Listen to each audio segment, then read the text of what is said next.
Operation Sindoor నేపథ్యంలో ముఖ్యమంత్రి రేవంత్ రెడ్డి అత్యవసర సమీక్ష నిర్వహించనున్నారు. కమాండ్ కంట్రోల్ సెంటర్లో ఆర్మీ, పోలీస్, డిజాస్టర్ మేనేజ్మెంట్, ఇతర సంబంధిత విభాగాల ఉన్నతాధికారులతో సమీక్ష నిర్వహించనున్నారు. ఢిల్లీలో ఉన్న ఉప ముఖ్యమంత్రి బట్టి విక్రమార్కకు సీఎం రేవంత్ ఫోన్ చేశారు. తక్షణం బయలుదేరి హైదరాబాద్ రావాల్సిందిగా సూచించారు. ఆపరేషన్ సింధూర్ నేపథ్యంలో దేశ రక్షణలో హైదరాబాద్ వ్యూహాత్మకంగా ప్రాంతంగా ఉన్నందున, డిఫెన్స్ విభాగాలకు స్థావరంగా ఉన్నందున తాజా పరిస్థితులపై ఎప్పటికప్పుడు అప్రమత్తంగా ఉండేలా అన్ని విభాగాలకు సీఎం దిశానిర్దేశం చేరుతారు. ఈ రోజు సాయంత్రం జరిగే మాక్ డ్రిల్ ను సీఎం రేవంత్ రెడ్డి స్వయంగా పర్యవేక్షించనున్నారు.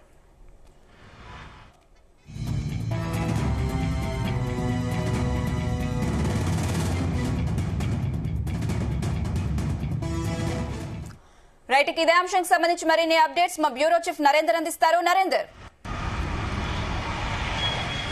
రైట్ అనుష, ఆపరేషన్ సింధూర్ నేపథ్యంలో అత్యవసర సమావేశాన్ని రాష్ట్ర ముఖ్యమంత్రి రేవంత్ రెడ్డి కమాండ్ కంట్రోల్ ఆఫీస్లో ఏర్పాటు చేయడం జరిగింది. దీనికి పలువురు మంత్రులతో పాటు డీజీపీ, అదేవిధంగా ఇంటెలిజెన్స్ చీఫ్తో పాటు అదేవిధంగా రాష్ట్రంలో ఉన్నటువంటి ఆర్మీ కావచ్చు, అదేవిధంగా పోలీసు, డిజాస్టర్ మేనేజ్మెంట్ సంబంధించినటువంటి విభాగాల అధిపతులతో సమావేశం ప్రారంభించారు. దాదాపు అరగంట సమయం అవుతుంది. చాలా కీలకమైనటువంటి సమావేశం ఇది. రాష్ట్రం కూడా అందుబాటులో ఉంది, ఏ క్షణంలో ఇలాంటి సమస్య వచ్చినా కూడా ఎదుర్కోవడానికి సిద్ధంగా ఉన్నాము అని చెప్పే ఉద్దేశంతో ఈ కీలకమైనటువంటి సమావేశం ఉంది. అదే సమయంలో ఈరోజు సాయంత్రం జరిగేటువంటి మాక్ డ్రిల్ కార్యక్రమం ఉంది. దీనికి సంబంధించి 4 గంటల నుంచి 4:30 వరకు జరిగేటువంటి కార్యక్రమంలో కూడా అందరూ సన్నద్ధం కావాల్సిన అవసరం ఉందని కూడా ముఖ్యమంత్రి అన్ని విభాగాలకు చెప్పే అవకాశం ఉంది. ఎందుకంటే ఆపరేషన్ పహల్గామ్ జరిగినటువంటి సంఘటన నేపథ్యంలో మనం చూస్తున్నాం, దేశంలో ఎప్పుడు ఎలాంటి పరిస్థితి ఎదురవుతుందా అన్నటువంటి ఉద్దేశంతో కేంద్ర ప్రభుత్వం అలర్ట్గా ఉంది. ఇలా తెల్లవారుజామున కూడా చూస్తున్నాం, ఆక్రమిత కాశ్మీర్ దగ్గర జరిగినటువంటి మెరుపు దాడి ఏదైతుందో దీంతో ఒక్కసారిగా పాకిస్తాన్ వెన్నులో వణుకు పుట్టించినటువంటి సందర్భాన్ని మనం చూసాం. ఆర్మీ తెగువ కావచ్చు, ఇవన్నీ కూడా ఉన్న నేపథ్యంలో ఇప్పటికే ముఖ్యమంత్రి రేవంత్ రెడ్డి కూడా షబాష్ ఆర్మీ అంటూ కూడా చెప్పారు. వాయుసేనానిక నేను ఉన్నాను అని కూడా ఇలా మార్నింగ్ రేవంత్ రెడ్డి కూడా ఒక ట్వీట్ కూడా చేసినట్టు నేపథ్యంలో ఇప్పుడు రాష్ట్ర ప్రభుత్వం కూడా అలర్ట్గా ఉంది. ముఖ్యమంత్రి ఈ సమావేశం నిర్వహిస్తున్న నేపథ్యంలో డిప్యూటీ సీఎం కూడా ప్రజెంట్ అందుబాటులో లేకపోవడంతో ఆయన ఢిల్లీలో ఉన్న నేపథ్యంలో ఆయన ఇమీడియట్లీ ఇక్కడికి రమ్మని కూడా చెప్పడం జరిగింది. ఆయన కూడా ఆన్ ది వేలో ఉన్నారు. ప్రజెంట్ అయితే ముఖ్యమంత్రి అధ్యక్షతన జరుగుతున్నటువంటి ఈ కీలక సమావేశం అనేది చాలా కీ రోల్గా పోషించబోతుంది. ఎందుకంటే త్వరలో ప్రధానంగా జరిగేటువంటి మిస్ వరల్డ్ ప్రోగ్రాం కూడా ఉంది. 10వ తారీఖు నుంచి జరగబోతున్న నేపథ్యంలో దానికి వివిధ దేశాల నుంచి కూడా పెద్ద ఎత్తున ఇక్కడికి రాబోతున్నటువంటి నేపథ్యం ఉంది. అక్కడ కూడా అత్యధిక ప్రొటెక్షన్ పెట్టాల్సిన అవసరం ఉంది. ఆ పోలీసు బలగాల్ని అత్యధిక మందిని అక్కడ హోటల్స్ దగ్గర కావచ్చు, సెన్సిటివ్ ప్లేస్లో కావచ్చు పెట్టాల్సిన అవసరం ఉంది. అదేవిధంగా కాళేశ్వరం సంబంధించినటువంటి సరస్సు సంబంధించినటువంటి పుష్కరాలు కూడా ఉన్నాయి. దానికి సంబంధించి కూడా సెన్సిటివ్ ప్లేస్గా మనం భావించాల్సి ఉంది. కానీ ముఖ్యమంత్రి రేవంత్ రెడ్డి నిన్న రాత్రి కూడా దీని మీద ఒక కార్యక్రమంలో పాల్గొనడం జరిగింది. ఇట్లా ఖచ్చితంగా జరిగేటువంటి ఈవెంట్స్ విషయంలో కానీ ఈరోజు జరిగేటువంటి 4 గంటలు జరిగేటువంటి ఈ ఆర్మీకి సంబంధించినటువంటి మాక్ డ్రిల్ కార్యక్రమాలు కావచ్చు, ఈ అన్నిటి అంశం మీద రాష్ట్రం సన్నద్ధంగా ఉంది అనేటువంటి విషయాన్ని మెసేజ్ పంపించడం కేంద్ర ప్రభుత్వానికి చెప్పే ఉద్దేశం కావచ్చు. అదేవిధంగా ఈరోజు జరిగేటువంటి ఈ కార్యక్రమంలో ఎలాంటి ఏ ప్లేస్లో ముఖ్యంగా మనం చూస్తున్నాం, సెన్సిటివ్ ప్రాంతాల్లో ముఖ్యంగా వ్యూహాత్మక ప్రాంతాలుగా భావించినటువంటి కేంద్ర ప్రభుత్వం ఢిల్లీ కావచ్చు, దాని చుట్టుపక్కల ఉన్నటువంటి ప్రాంతాలని ఫస్ట్ కేటగిరీ కింద చూడడం జరిగింది. అదేవిధంగా 2వ కేటగిరీ కింద హైదరాబాద్తో పాటు ఉమ్మడి తెలుగు రాష్ట్రాల్లో ఉన్నటువంటి విశాఖపట్నం కూడా ఉన్న నేపథ్యంలో ఈ హైదరాబాదు తెలంగాణకు హబ్గా ఉన్న నేపథ్యంలో ముఖ్యంగా ఇక్కడ ఆర్మీ ప్రాంతాలు కావచ్చు, అదేవిధంగా నేవీ ప్రాంతాలు కావచ్చు, అదేవిధంగా వివిధ రకాలైనటువంటి ఖచ్చితంగా కొన్ని సెన్సిటివ్ ప్రాంతాలు ఏదైతే ఉన్నాయో ఆర్మీ రిలేటెడ్ ముఖ్యంగా కంటోన్మెంట్ ఏరియా కావచ్చు, ఇట్లా 4 ప్రాంతాలుగా డివైడ్ చేసి అక్కడ మాక్ డ్రిల్ ఏర్పాటు చేయాల్సిన అవసరం ఉందని కూడా చెప్పారు.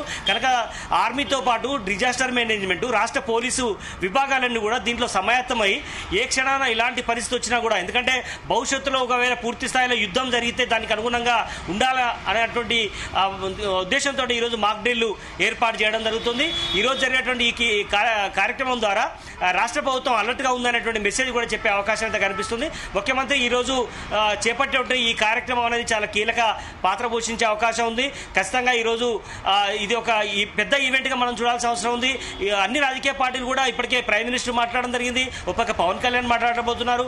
అదే సమయంలో ఇప్పటికే ఆర్మీకి సంబంధించినటువంటిది 1 o'clock ప్రెస్ మీట్ ఉంది. ఇట్లా కీలకమైనటువంటి నేతలు కావచ్చు, అధికారులు కావచ్చు, ఈ రాష్ట్రంలో దేశంలో జరుగుతున్నటువంటి పరిణామాల నేపథ్యంలో ఏదైతే పాకిస్తాన్ మీద జరుగుతున్నటువంటి ఆక్రమిత పాకిస్తాన్ మీద జరుగుతున్నటువంటి ఏదైతే యుద్ధం కావచ్చు, ఇదంతా కూడా ఖచ్చితంగా అలర్ట్గా ఉన్నటువంటి పరిస్థితి నేపథ్యంలో రాష్ట్ర ప్రభుత్వం కూడా ఇది సమయతం అవుతుందని మనం చూడాల్సిన అవసరం ఉంది అనుష. బట్ దాదాపు అరగంట అవుతోంది. దీని తర్వాత ఒక అవుట్కమ్ వచ్చే అవకాశం అయితే కనిపిస్తుంది. అయితే నరేందర్, ఈ మీటింగ్ లో ప్రజెంట్ ఎవరెవరు పాల్గొన్నారు, అలాగే వారికి సంబంధించి ఎలాంటి దిశానిర్దేశం చేశారు సీఎం రేవంత్ రెడ్డి? మన మార్నింగ్ కూడా ఆయన ట్వీట్ ద్వారా కూడా చెప్పడం జరిగింది. ఇలా ఎర్లీ మార్నింగ్ జరిగినటువంటి రాత్రి నుంచి జరుగుతున్నటువంటి కేంద్ర ప్రభుత్వం తీసుకుంటున్నటువంటి నిర్ణయాలు కావచ్చు, పిఓకి జరిగినటువంటి దాడులు కావచ్చు, ఇవన్నీ కూడా పాకిస్తాన్ మీద, ఎందుకంటే పాకిస్తాన్ మనకు పహల్గామ్ దగ్గర జరిగినటువంటి సంఘటన నేపథ్యంలో అమాయకులైనటువంటి భారత పౌరులు చనిపోయిన నేపథ్యంలో దీని మీద ప్రతీకార దాడి ఉంటుందనేటువంటి హెచ్చరిక దాడి చేయడం జరిగింది. కనుక పాకిస్తాన్ని కన్నుగప్పి ఇలా మార్నింగ్ జరిగినటువంటి దాడి ఏదైతే ఉందో అది ఖచ్చితంగా పాకిస్తాన్కు వణుకు పుట్టేదిగా మనం చూడాల్సిన అవసరం ఉంది. కనుక ఇప్పటికే కేంద్ర ప్రభుత్వం కూడా అలర్ట్ చేసింది, అన్ని రాష్ట్ర ప్రభుత్వాలను కూడా చెప్పడం జరిగింది. అందులో భాగంగానే అటు బీజేపీ పాలిత రాష్ట్రాలు కావచ్చు, ఇతర పాలిత ప్రాంతాల ఏదైనా కూడా అన్ని ప్రభుత్వాలు అలర్ట్ అయినటువంటి పరిస్థితి ఉంది. ఇక్కడ కాంగ్రెస్ ప్రభుత్వం ఉన్నప్పటికీ కూడా రేవంత్ రెడ్డి చాలా ముందడుగు వేసి కేంద్ర ప్రభుత్వం తీసుకున్నటువంటి నిర్ణయం పట్ల కానీ, అదే సమయంలో ఆర్మీ చేసినటువంటి త్యాగం కావచ్చు, ఇవన్నీ కూడా ఆయన శభాష్ అంటూ కూడా మెచ్చుకోవడం జరిగింది. ఈరోజు జరిగేటువంటి ఈ కీలక సమావేశం దాదాపు ఇంకో గంట సేపు జరిగే అవకాశం ఉంటుంది.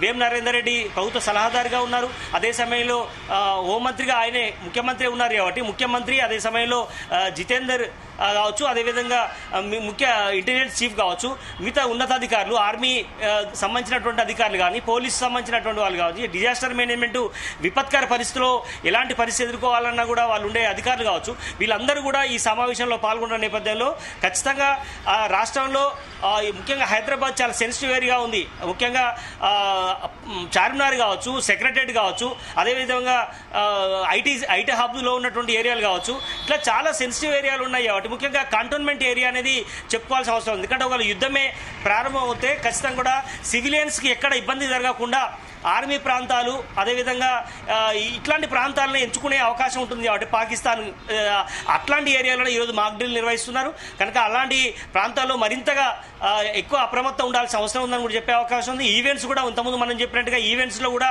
దేశ విదేశాల నుంచి ఎక్కువ మంది వస్తున్నారు కాబట్టి అక్కడ కూడా మరింతగా సెన్సిటివ్ ఏరియా ఉంది కాబట్టి అక్కడ కూడా మరింత బలగాలు మోహరించాల్సిన అవసరం ఉందని కూడా ముఖ్యమంత్రి ఆర్మీ అధికారులకు కావచ్చు, అదేవిధంగా పోలీసు ఉన్నతాధికారులకు, డిజాస్టర్ మేనేజ్మెంట్ వాళ్ళకు చెప్పే అవకాశం ఉంది. కనుక రాష్ట్రం సమాయత్తం అయిందని చెప్పే ఉద్దేశంతో ఈ కీలకమైనటువంటి సమావేశం అయితే ఉంటుంది. బట్ మనకు మధ్యాహ్నం తర్వాత ఒక పూర్తి స్థాయిలో తీసుకున్నటువంటి నిర్ణయాల మీద కావచ్చు, వీటి మీద ఒక నివేదిక వచ్చే అవకాశం అయితే కనిపిస్తుంది. అయితే నరేందర్, డిప్యూటీ సీఎం బట్టి విక్రమార్క ఢిల్లీ నుంచి ఎప్పటి వరకు వచ్చే అవకాశం ఉంది? మరి కాసేపట్లో ఆయన హైదరాబాద్ చేరుకుంటారు. ఆయన వివిధ కార్యక్రమాల్లో భాగంగా ఢిల్లీకి వెళ్ళడం జరిగింది. ఢిల్లీకి ఆయన వెళ్ళిన నేపథ్యంలో అర్ధరాత్రి నుంచి జరుగుతున్నటువంటి పరిణామాలు ఏదైతే ఉన్నాయో, కేంద్ర ప్రభుత్వం తీసుకుంటున్న నిర్ణయాలు ఏదైతే ఉందో, ఆర్మీ చీఫ్ కావచ్చు, నావికాదళ చీఫ్ కావచ్చు, ఇట్లా మొత్తం త్రివిధ దళాలకు సంబంధించినటువంటి వ్యూహాత్మక అడుగులు ఏదైతే రాత్రి నుంచి జరుగుతున్నాయో, ఇలా మార్నింగ్ జరిగినటువంటి అటాక్ నేపథ్యంలో వెంటనే సీఎం కూడా అలర్ట్ కావడం జరిగింది. ఇంటెలిజెన్స్ చీఫ్తో కావచ్చు, అందరితో డీజీపీతో మాట్లాడడం జరిగింది. దీని తర్వాత వెంటనే డిప్యూటీ సీఎంతో కూడా మాట్లాడడం జరిగింది. ఇమీడియట్లీ ఆయన హైదరాబాద్ రమ్మని కూడా చెప్పడం జరిగింది. కనుక ఆయన వెంటనే బయలుదేరారు. మరి కాసేపట్లో ఆయన హైదరాబాద్కు వచ్చిన నేపథ్యంలో ఖచ్చితంగా సీఎంతో పాటు ఆయన కూర్చుంటారు. జరుగుతున్నటువంటి పరిణామాల మీద కావచ్చు, అన్నిటి మీద కూడా ఆయనతో కూడా షేర్ చేసుకునే అవకాశం ఉంది. రాష్ట్రం అన్ని విధాలా ముందడుగు వేస్తుంది. కేంద్ర ప్రభుత్వం తీసుకున్నటువంటి ప్రతి అడుగులో కూడా మేము అడుగై నడుస్తామనేటువంటి మెసేజ్ చెప్పే అవకాశం అయితే కనిపిస్తుంది. కనుక రాత్రి నుంచి జరుగుతున్నటువంటి పరిణామాల నేపథ్యంలో ఖచ్చితంగా కేంద్ర ప్రభుత్వం చాలా అలర్ట్గా ఉంది. ఎప్పటికప్పుడు చేస్తున్న నేపథ్యంలో ఖచ్చితంగా ఇక్కడ ఉన్నటువంటి రాష్ట్ర ప్రభుత్వం కూడా అందుకు అనుగుణంగా ముందుకెళ్లే అవకాశం అయితే కనిపిస్తుంది. కాబట్టి మంత్రివర్గం సమావేశంలో కూడా ఇలాంటి నిర్ణయం తీసుకునే అవకాశం ఉంటుంది. ఏదైతే ఈ అత్యవసర సమావేశం తర్వాత కూడా మళ్ళీ కేబినెట్ సమావేశం కూడా పెట్టే అవకాశం ఉందని కూడా తెలుస్తుంది. ఖచ్చితంగా డిప్యూటీ సీఎం వచ్చిన తర్వాత ముఖ్యమంత్రి మరొక సమావేశం కూడా ఏర్పాటు చేసే అవకాశం అయితే కనిపిస్తుంది. Right Narender, thank you.